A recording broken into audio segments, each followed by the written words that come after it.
One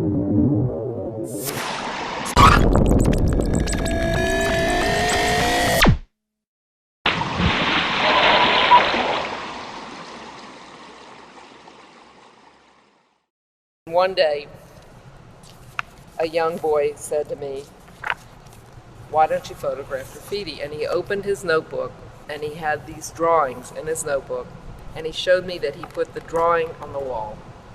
And I'm like, "You mean you designed the pieces? You designed those before you put?" I mean, for me, I thought it was pure vandalism.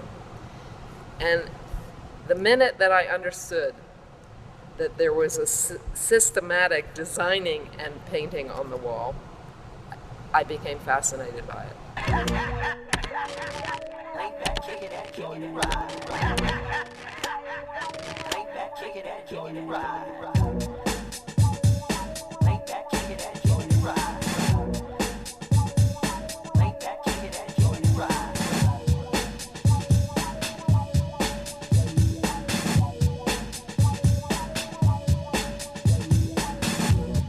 Some people think that graffiti is anything that is, I would say, illegal or put up without permission. But other people call murals that, like very detailed murals, can be called graffiti. I mean, there isn't any really one definition of graffiti.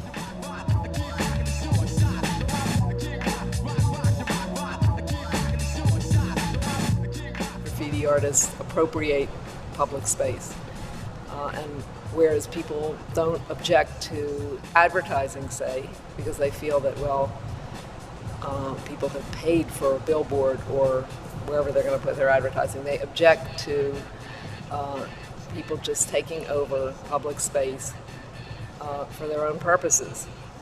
I think the objection comes because they feel that something is out of control.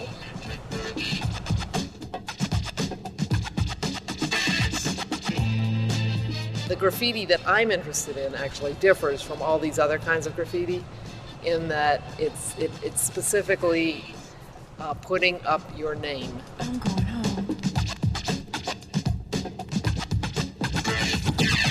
The role of graffiti for graffiti artists is fame, getting their name up. It's a logo. It's a form of personal advertising. And why do people object? They don't understand it. They can't read it, for one. I mean, it's a kind of secret language, a youth language that adults aren't privy to the meaning of.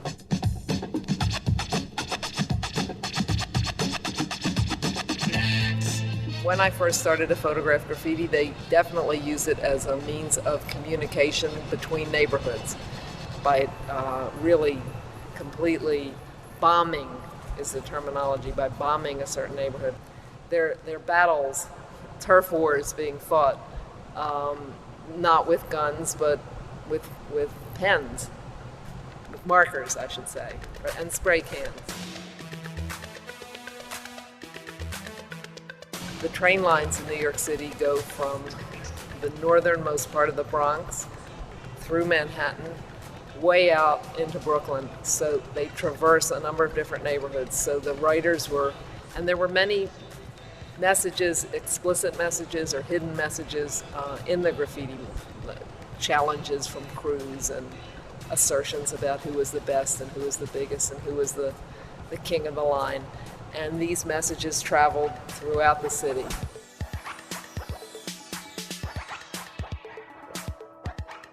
I consider myself more of an ethnographer.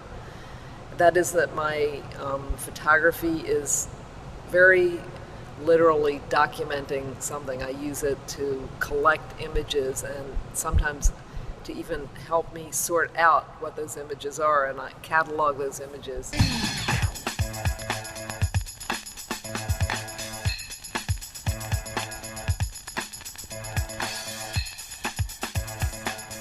The first time I went into the yards, I had a great curiosity about how these very large pieces were painted on the trains.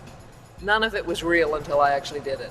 How you sorted out the cans of paint, how you actually had to space the piece out alongside the train and do an outline and fill in the outline and do a shadow or whatever you're going to do, and then add certain little elements after it. So it was an exhilarating night.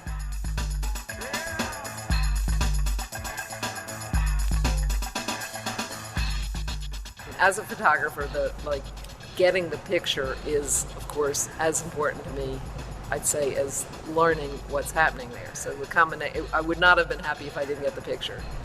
Let's say that it's so exciting to me to be able to not only see it, but to capture it on film.